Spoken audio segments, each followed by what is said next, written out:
मंगल, चलो बेटा होली की पूजा शुरू करो। मम्मी, ये दुपट्टे मैं आज के दिन के लिए लेकर आई थी, सबके लिए लाई हूँ, लीजिए ना। दुपट्टा लाना ही था तो कोई ब्रांडेड दुपट्टा लाती ना। ये चावड़ी बाजार का सड़ा हुआ दुपट्टा मेरे आउटफिट से मैच नहीं करता।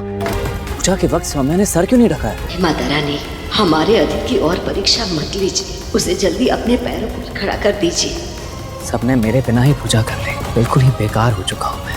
अम्मा, मंगल, अम्मा, अम्मा, मंगल।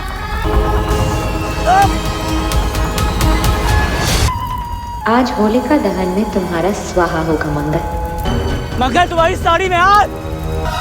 हे माता रानी, आदित्य, और ये आग कैसे लग गई? ईशा ना, लिपिका बेटा जल्दी जाके अंदर से पानी लेकर आओ। जाओ जल्दी करो।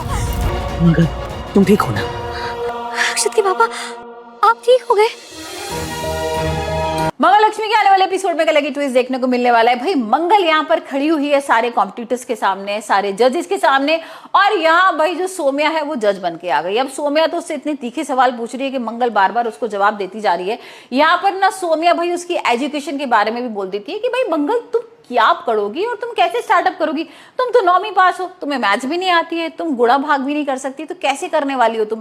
यहाँ पर भाई मंगल सारे जवाब दे रही है सौम्या को, और मंगल इस तरीके से जवाब देती है कि सारे लोग ना हक्का बक्का रह गए। मतलब सब लोगों को समझ में नहीं आ रहा कि मंगल ही है असली में या कोई और है। तो देखते हैं अब मंगल ये कॉम्पिटिशन कैसे जीतती है। हाल फिलहाल तो सौम्या को लगता है डर। अब सौम्या कहती है ठीक है, लेकिन अब तुम एक बात बताओ कि तुमने ये मशीन इतनी महंगी कैसे खरीदी?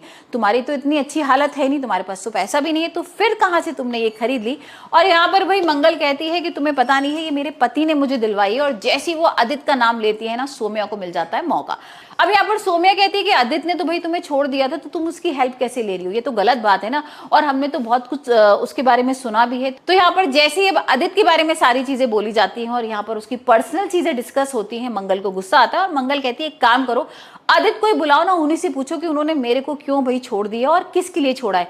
वैसे मैं बताऊं सच किसके लिए छोड़ा है? जैसे वो सौम्या के ऊपर पॉइंट आउट करती है, यहाँ पर भाई उसके होश उड़ जाते हैं। मतलब सौम्या को अब डर लगने लगता है और सौम्या सोचती है कि भाई अगर इसने आदित्य का नाम बोल दिया और ये बोला कि सौम्या की वजह से यहाँ पर ये सारी चीजें हुई थी, तो उसकी बहुत बेइज्जती हो जाएगी। तो देखते हैं अभी क्या कुछ यहाँ पर मंगल बोलेगी। वहीं दूसरी तरफ हम देख रहे हैं कि लक्ष्मी किसी तरीके से किडनैप हो गई है, भाग जाती है यहाँ पर जिया के चुंगल से। लेकिन अब कार्तिक को कैसे बचाएगी? भाई जिया ने तो सोच लिया कि मुझे कार्तिक से शादी करनी है, चाहे कुछ भी हो जाए।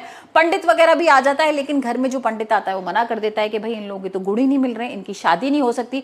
लेकिन अब जिया कुछ और प्लान करती है। जिया ना कार्तिक को किसी तरीके से एक मंदिर में ले जाती है और बोलती है कि चलो मैं तुम्हें अपने पंडित के पास ले जाती हूँ, ये पंडित तो ना कुछ भी गलत सलत बोल रहा है। और यहाँ पर वो अपने पंडित के पास ले जाती है। पंडित बोलता है कि ठीक है, आप ना सगाई कर सकते हैं, शादी भी कर सकते हैं, और इससे कुछ भी नुकसान नहीं होने वाला है। अब भाई जिया ने तो कार्तिक को कन्विंस कर लिया, और अब देखते जब वो घर पे जाता है तो घर पे सारे लोग मना कर देते हैं कि नहीं, हमें कोई शादी वादी नहीं करानी है। और यहाँ पर अब कार्तिक और ज्यादा धमकी वगैरह देने लगता है और कहता है कि ठीक है, अगर आपको मेरी शादी नहीं करनी है तो मैं इस घर को छोड़ के चला जाऊंगा। अब देखते हैं कि क्या करती है लक्ष्मी। भाई जिया को तो यही करना था ना, किसी तरीके से कार्तिक को कन्विंस करना था शादी के लिए, और यहाँ पर लक्ष्मी को उससे दूर करना था। अब लक्ष्मी कैसे यहाँ पर भाई भेष वेश बदल के साउथ इंडियन नौकरानी बनकर आएगी और यहाँ पर रोकेगी जिया और कार्तिक की शादी।